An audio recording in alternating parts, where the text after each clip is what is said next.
दोस्तों आदाब, मैं आपका मेज़बान अली आदिल ख़ान आपकी खिदमत में सत्यम गुफ्तन प्रोग्राम लेकर हाजिर हूँ और आप देख रहे हैं टाइम्स ऑफ पीडिया चैनल। मैं दिल्ली के कॉन्स्टिट्यूशन क्लब में हूँ। दोस्तों, जैसा कि आप जानते हैं कि मुल्क की आज़ादी के बड़े अलमबरदार मसीहुल मुल्क हकीम अजमल खान साहब की पैदाइश 12 फरवरी को हुई थी। तो इसी दिन के उन्वान पर यूनानी डे को तय किया गया और अब Bharat government of India ministry of Ayush जो है इसको 12 फरवरी को यूनानी डे के रूप में 2017 से मना रही है। देश भर में प्रोग्राम 11 तारीख से शुरू हो गए थे। देश भर में जगह जगह ये प्रोग्राम सेलिब्रेट किया जा रहा था। इसी कड़ी में दिल्ली के कॉन्स्टिट्यूशन क्लब में ऑल इंडिया यूनानी तिब्बी कांग्रेस के तत्वावधान में भी एक बड़ा ग्रैंड फंक्शन ऑर्गेनाइज किया गया, इवेंट ऑर्गेनाइज की गई, जिसमें देश भर के डॉक्टर्स, देश भर में यूनानी मेडिसिन बनाने वाली कंपनियों के मालिकान और सब आए थे। उन सबको यहाँ अवार्ड डिस्ट्रीब्यूशन सेलिब्रेशन किया गया था। इस मौके पर जो खिदमत यूनानी के सिलसिले में डॉक्टर्स की या कंपनीज की या लोगों की हैं उनको इनाम से नवाजा गया था। प्रोग्राम के जो मेहमान खुसूसी थे वो प्रोफेसर प्रदीप कुमार प्रजापति रहे। हम आपको बता दें कि प्रोफेसर प्रजापति राजस्थान आयुर्वेद विश्वविद्यालय के वाइस चांसलर की हैसियत से अपनी खिदमत अंजाम दे रहे हैं। इसके अलावा प्रोफेसर प्रजापति IMPCL के मैनेजिंग डायरेक्टर रहे, director of all India institute of Ayurveda भी रहे। इसके अलावा dean all India institute of Ayurveda Delhi में अपनी खिदमत अंजाम देते रहे हैं। Institute for post graduate teaching and research इन आयुर्वेदा गुजरात के भी आप डायरेक्टर रहे और बहुत सारे इदारों में आयुर्वेद से रिलेटेड आपकी खिदमत रही हैं। तो हम सीधे आपकी मुलाकात कराते हैं प्रोफेसर प्रजापति से। प्रोफेसर प्रजापति, आपका टाइम्स ऑफ पीडिया पर स्वागत है। आज आप मेहमान खुसूसी की हैसियत से दिल्ली तशरीफ लाए हैं। हमारा सीधा आपसे सवाल है कि यूनानी के प्रोत्साहन के संबंध में सौतेलापन का आरोप जो है वो लगता रहा है, यूनानी फ्रेटर्निटी आरोप लगाती रही है सरकार के ऊपर, तो इसको आप किस तरह देखते हैं? नहीं, ऐसा बहुत ज़्यादा नहीं होता है, लेकिन पॉपुलैरिटी के नाम पे क्या होता है कि बहुत सारी चीज़ कौन यूज कर रहा है, पब्लिक सबसे ज़्यादा यूज किसको कर रही है। तो जब ज़्यादा से ज़्यादा यूज जिसको कर रही है उसका अपने आप पॉपुलैरिटी बढ़ जाती है। हमारे सिस्टम में पूरा आयुर्वेद सिस्टम जो विजडम है हमारा इंडियन कॉन्स्टिट्यूएंट का, तो ये कोई इंडिया का नहीं है। हमारे पूर्व काल में हमारे जो गुरु लोग थे यहाँ से वहाँ जाते थे, वहाँ से यहाँ आते थे। ये जो लैंग्वेज का बात जी, तो जो हमारी सभ्यता है, सभ्यता के लेवल पे हम दोनों अलग नहीं है कहीं से। बस सिर्फ इतना फ़र्क है कि आयुर्वेद संस्कृत में लिखा हुआ है और हमारा यूनानी अरबी और फारसी में लिखा हुआ है। बहुत सारे ऐसे एविडेंसेस हमको मिलते हैं पूरे ऑल ओवर बुक्स, दोनों किताबों में, कि जिसमें हम लोगों के गुरुजी जो पुराने जो लोग थे वो आपस में वैसे बहुत बड़े डिस्कशन किए उन्होंने और उस डिस्कशन को उसने अपने लैंग्वेज में लिखा। तो केवल लैंग्वेज का बैरियर दिखता है, अदरवाइज कहीं भी कोई अंतर हमको दिखता नहीं है। तरीक़ा जो इलाज है, यानी इलाज करने का जो तरीका है, सिस्टम ऑफ ट्रीटमेंट, वो भी सेम है क्या? लगभग सेम है, लेकिन कुछ चीज़ें जो ट्रेडिशनली है, जो पॉपुलर थी चीज़ें, बहुत सारे ड्रग्स हमारे जो बाहर से आए वो इनकॉर्पोरेट हुए आयुर्वेद में। आयुर्वेद की बहुत सारी ड्रग्स हमारे इसमें चली गई, तो नाम केवल चेंज है, बाकी कोई बहुत चेंजेस नहीं मिलते हैं। अच्छा डॉक्टर साहब, क्या ये बात भी सही है? क्या ऐसा है या नहीं? मुझे नहीं मालूम है, मैं पूछने की कोशिश कर रहा हूँ, समझने की भी कोशिश कर रहा हूँ। क्या वाकई ऐसा है कि यूनानी जो है वो मज़हब की बुनियाद पर मजहबियात का सांप्रदायिकता की शिकार हुई है? क्या ऐसा है? मुझे पता नहीं। इसके बारे में जिससे ज़्यादा अच्छा सा बताएंगे। आप कुछ बता सकते हो? हमको ऐसा लगता है कि थोड़ा सा बैक तो रहा है इसमें, क्योंकि जितना सपोर्ट गवर्नमेंट का मिलना चाहिए था शुरू से उतना इसको नहीं मिल पाया यूनानी कुछ कॉलेजेस जो हमारे नॉलेज के हैं, जैसे हमने अलीगढ़ मुस्लिम यूनिवर्सिटी का कॉलेज भी देखा है, हमने इलाहाबाद का भी देखा है, लखनऊ का भी देखा है, हैदराबाद का भी देखा है, बंगलोर का भी देखा है। अब अपने राजस्थान में गए तो वहाँ भी बहुत पुराने कॉलेज हमको देखने को मिले। तो ऐसा नहीं है कि वो है नहीं, लेकिन उनको जितना सपोर्ट मिलना चाहिए था गवर्नमेंट की तरफ से उसमें कहीं कुछ कमी रही है। अच्छा डॉक्टर साहब, अगर यूनानी ऑल इंडिया यूनानी तिब्बी कांग्रेस आपसे रिक्वेस्ट करे कि आप सरकार से इस संबंध में मांग करने के लिए हमारे साथ एक डेलीगेशन में शरीक हो जाइए, तो क्या आप यूनानी के फरोग के लिए शरीक रहेंगे? बिल्कुल चलेंगे, क्योंकि हम तो ऐसे 4 यूनानी कॉलेज चला रहे हैं अपने यहाँ। मेरे साथ इदरीस साहब भी हैं, आप भी तशरीफ रखिएगा। इदरीस साहब जो है वो करोलबाग तिब्बिया कॉलेज के फॉर्मर प्रिंसिपल हैं, और जैसे मैंने अभी डॉक्टर प्रजापति साहब से जो है वो सवाल किया, आपसे भी यही सवाल है, क्या वाकई यूनानी मजहबियात की बुनियाद पर तासुब की शिकार है?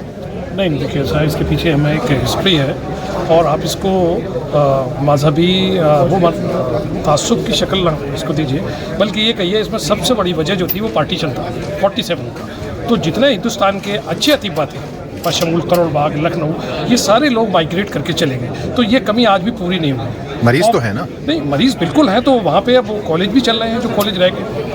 आप मैंने सुना है कि करोल बाग में जो है वो सीट्स पूरी नहीं हो रही हैं, परमानेंट नहीं किया जा रहा है, और नॉन नहीं उसके तो प्रूफ्स भी मौजूद हैं। उसमें जो प्रिंसिपल्स हैं वो नॉन यूनानी होते हैं। IMPCL में जो है, आप शायद इस बारे में कुछ बता पाएंगे, IMPCL में दवाओं का फुकदान रहता है, मैन्युफैक्चरिंग लैक कर जाती है, जो हमारी डिस्पेंसरीज हैं उन डिस्पेंसरीज के अंदर दवाएं अवेलेबल नहीं होती हैं, उसमें क्या कहेंगे? इस बात का जवाब आप ही दीजिए। नहीं, IMPCL भी दोनों सिस्टम की दवाएं बना रही है। प्रजापति जी को आप वहाँ रहे और आपको भारत सरकार ने मौका दिया वहाँ के CEO या MD होने का, तब आपने वहाँ पे पूरी तरह से वहाँ का पूरा जो मैनेजमेंट और स्ट्रक्चर को फिर से उसको रिवाइव किया, और उसके नतीजे में आप देखेंगे कि IMPCL की दवाएं जो हैं वो सारे हॉस्पिटल्स में अवेलेबल है, जितने सरकारी और डिस्पेंसरी में भी है। मोर ओवर हम गवर्नमेंट का जो पोर्टल है जिसको JAM कहते हैं, JAM पे भी अवेलेबल। डॉक्टर साहब, आप कुछ बता रहे थे शायद IMPCL की, जब मैंने बात की थी तो आप कह रहे थे इस पर हम बात करेंगे। क्योंकि हमारे पास चार्ज रहा उस पर 1.5 साल के करीब, MD हम वहाँ पे रहे,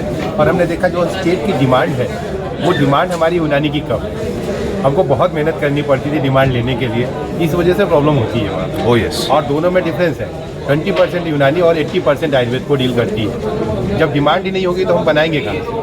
तो ये प्रॉब्लम थोड़ी सी हमारे पास है, क्योंकि लोकल फैक्ट्रियाँ बहुत हैं। डॉक्टर साहब, नवंबर, दिसंबर, जनवरी 3 महीने तक लगातार दवा क्यों नहीं आ रही? और ऐसी जगह पर मैं आपसे अर्ज करूं, मैं उसका नाम बताता हूं, साउथ एवेन्यू की, जहां VVIP ट्रीटमेंट होता है। CGHS की बात कर रहे हैं। CGHS नहीं, मतलब हम बात तो दवाओं की कर रहे हैं, बात CGHS की नहीं है, बात दवाओं की है। तो उन दवाओं की अवेलेबिलिटी क्यों नहीं होती है, उसके बारे में जरा सा। नहीं, मैक्सिमम टाइम तो प्रॉब्लम होती है परचेजिंग की, क्योंकि CGHS के तो ड्रग इसका हम ही देख रहे थे, फाइनल करके हम यहाँ से गए हैं अभी जब ज्वाइन करने, तो उनको 2 साल लगा वो टेंडर फाइनल करने, इस वजह से प्रॉब्लम हो गई।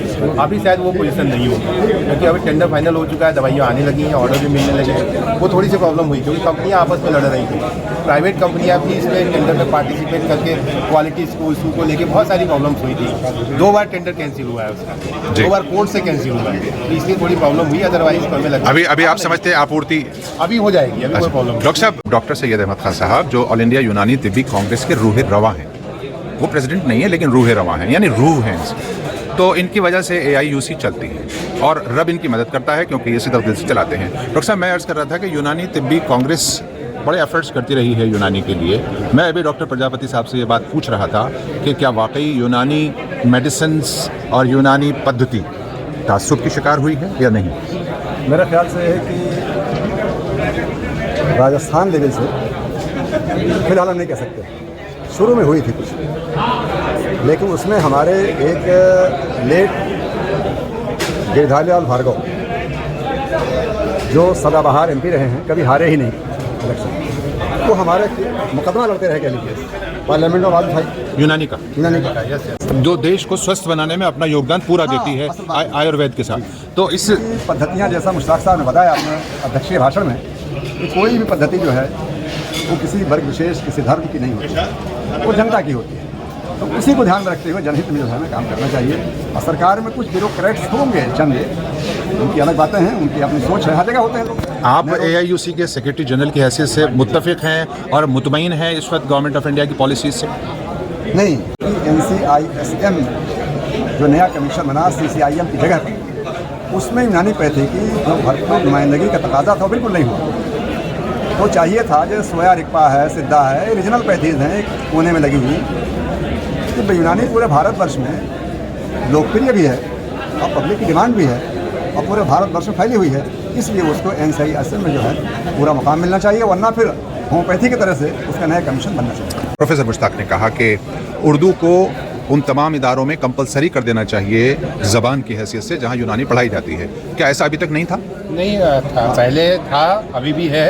अभी क्या हुआ है कि जैसे हमारे आयुर्वेद में भी संस्कृत कंपलसरी नहीं है, लेकिन अब जो BAMS में संस्कृत कंपलसरी कर दी है, उसी तरह BUMS में संस्कृत उर्दू कंपलसरी हो गई है। वहाँ उस ज़बान को पढ़ना ही पड़ेगा, उसको बिना पढ़े हुए हम नहीं सीख सकते कुछ भी, क्योंकि सारा क्लासिकल लिटरेचर हमारा उसी में है। तो वो अब हमारे BUMS के बैचलर ऑफ डिग्री के लेवल पे इनकॉर्पोरेट हो चुका है। अच्छा डॉक्टर साहब, चूँकि आप आयुष में रहे हैं, तो जब बात इनकॉर्पोरेट करने की होती है एलोपैथी के साथ और उसको एज प्रैक्टिशनर लोग जो है यूनानी वाले और आयुर्वेदा इस्तेमाल कर रहे हैं, तो क्या ये वैलिड है? मैं जनता के लिए सवाल पूछ रहा हूँ। हाँ बिल्कुल, कोई दिक्कत नहीं है। जनता को ये फ्रीडम होनी चाहिए कि उसे कौन सी पैथी चुननी है। आज हम अवेयरनेस इतनी ज़्यादा हो गई है, आप देखिए जोधपुर एम्स में हमारी एकीकृत ओपीडी चल रही है, आयुर्वेद, यूनानी, सिद्धा और होम्योपैथी अलॉन्ग विद एलोपैथी। ऐसे सफदरजंग में स्टार्ट हो गई है, all India institute of Ayurveda में स्टार्ट हो चुकी है और हमारी रेलवे में भी स्टार्ट हो चुकी है। रेलवे में? हाँ, रेलवे में भी स्टार्ट हो चुकी है। तो यूनानी सारी आयुष में जो आता है। आयुष एकीकृत ओपीडी के नाम से स्टार्ट हो चुकी है। अच्छा। तो इसलिए गवर्नमेंट प्रॉपर ध्यान दे रही है, लेकिन ये है कि जितना ध्यान देना चाहिए था उतना तो नहीं दिया है, इसको तो हम लोग कह सकते हैं। डॉक्टर साहब एक लास्ट बात आपसे ये कि आप भारत सरकार से इससे पहले डिमांड्स रखते रहे हैं, कुछ टेलीविज़न के माध्यम से अपनी अगर डिमांड रखना चाहें? भारत सरकार से टाइम्स ऑफ मीडिया के एक ही माध्यम से। मांग है, वो मुतालबा है कि मसीहुल मुल्क हकीम अजमल खान जो फ्रीडम फाइटर भी रहे हैं, जो हिंदू मुस्लिम एकता के अलंबरदार भी रहे हैं, उनके नाम से यूनानी यूनिवर्सिटी बननी चाहिए, क्योंकि यूनानी के नाम पर कोई विश्वविद्यालय नहीं है।